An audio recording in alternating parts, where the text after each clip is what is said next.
So when you've got people in the government, for example, and MPs and all these people who are non-Muslims saying that don't listen to the far right, they're just out to get you, they're just racists. If you're a Muslim, why would you not want to believe them? You can't accuse other people of citing your religion as one of the reasons when the perpetrators themselves said that the religion is the reason why they thought it was okay. I've been working and fighting child sex exploitation for 20 years. I've had paedophiles arrested, I've had them prosecuted. Not one of them was a Pakistani Muslim man. They're all white because we have evil, perverted men in all of our communities. That said, there's something different in the Pakistani Muslim community, and that's the silence. Because when we had the child rapes in the Catholic Church, so many Catholics came out and were disgusted and screamed about it and shouted about it, about what their priest has been doing. And other communities do the same. In fact, if you're a white paedophile, you're likely to be assaulted on the streets, assaulted in jail, and maybe even killed. But when it comes to the Pakistani community in the UK, there's silence. And if there's not silence, then there's excuses being made for those men. Why is that happening? I think that's happening because that's the easiest thing to do. And most Muslims, when you speak to Muslims, they'll say, "Oh, it's a Pakistani problem. Stop calling them Muslims. They're Pakistanis." Because there is beef between Muslims even, right? For example, Afghanistanis and Pakistanis don't get on, Bangladeshis and Pakistanis don't get on, and all that kind of stuff. And then the Arabs, of course, they feel they're superior generally anyway to everyone else who's not an Arab, regardless of whether you're a Muslim or not. So the easiest thing to do is just keep going. I would say, look, if I speak about myself, when maybe 10 years ago when I first heard about this kind of stuff, why did I not speak up is because I literally felt it's got nothing to do with me. I was disgusted, of course. Oh my God, this disgusting Pakistani grooming gang. But in all reality, I've never gone to these locations, Rotherham and these types of places. Like I don't know anyone from there. So I didn't automatically feel as if, oh, I need to come out and say something because I was like, oh my God, that's disgusting. And then I just moved on and I continued with my life. I went to work, came back, watched Netflix, and just that's what people do. They don't necessarily want to just get involved with this. However, of course, the more of course, I'm aging, and I am a bit more news aware, and also I'm more socially aware in terms of the impact. I'm a mother now. That's another change from 10 years ago.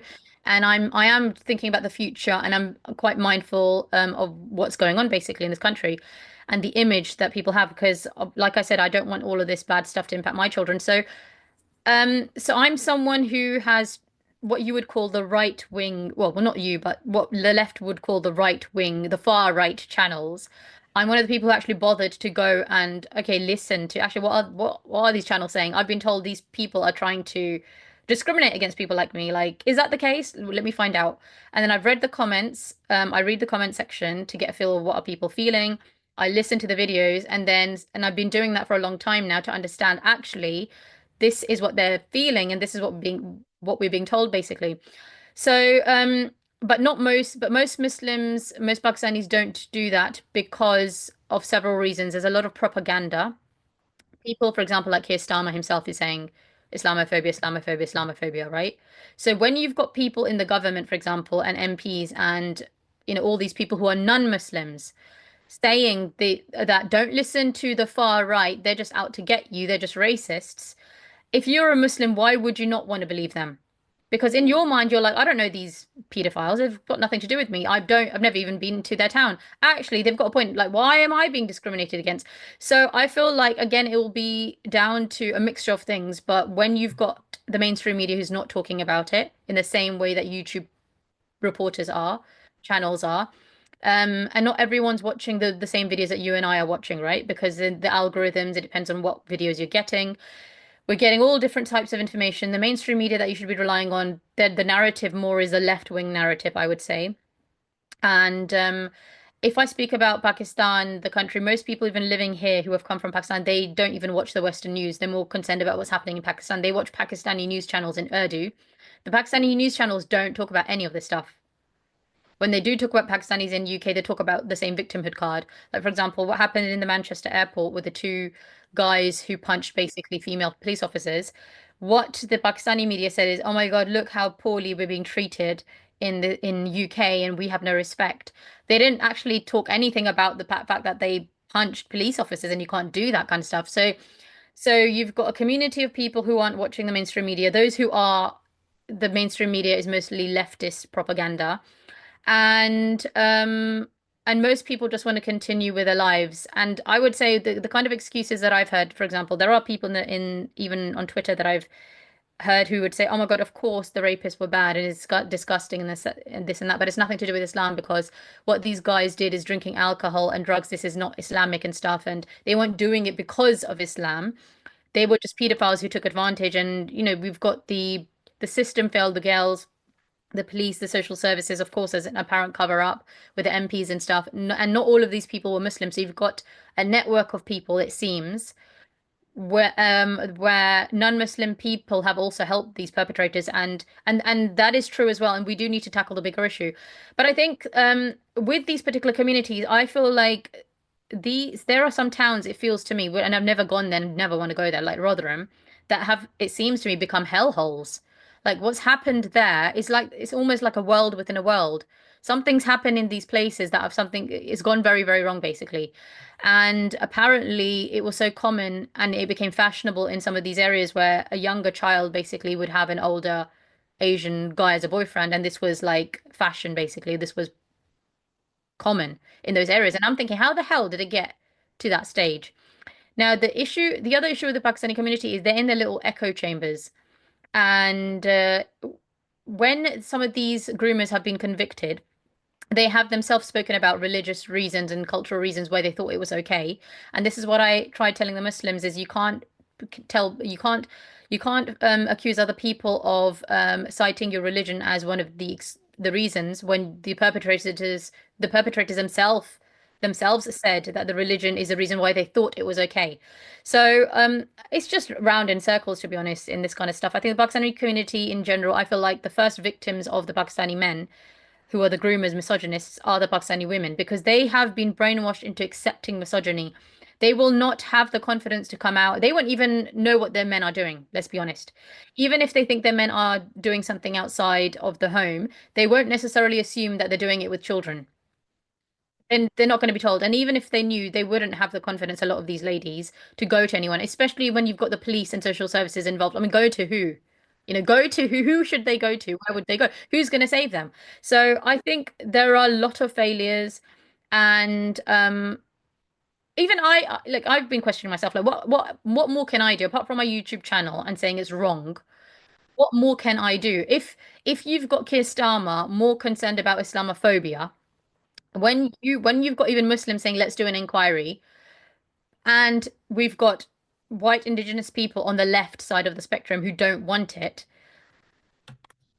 who is really to blame then? So I think like and also I would say the stats have also been very confusing. If you hear the left-wing media, they'll say, oh, but the Pakistani groomers are, the percentage is in proportion to the population. But if you hear the more right, what is known as a right wing, they would say, no, no, no, actually, you need to focus on the particular category that we're picking on. But then if you hear the left wing, they'll say, yeah, but you're picking on that category because Pakistanis are higher, and you just want to pick on them. And we're going round. It's like a tennis match, basically, back and forth, back and forth. I don't care what excuses people are giving. I want to save children, and I want to save all children, regardless of the race and religion of the perpetrator or the victim. My issue with with the Pakistani community is generally what I have personally heard a lot of these people say is when you speak about the Pakistani grooming gangs, the first thing that comes out of their mind, out of their mouth is, oh, but these girls were wearing short skirts and you know how Western women are dressed. That what has personally pissed me off. Really pissed me off. And I've seen this in a lot of the Twitter posts as well by Muslim people in the media who are Muslim, whether that's Mohammed Hijab or other people like him, and where one person he actually said, "Oh, okay, if we're going to talk about the groomers, how many women are prostitutes that are white Christians versus Muslims, Pakistanis in UK?"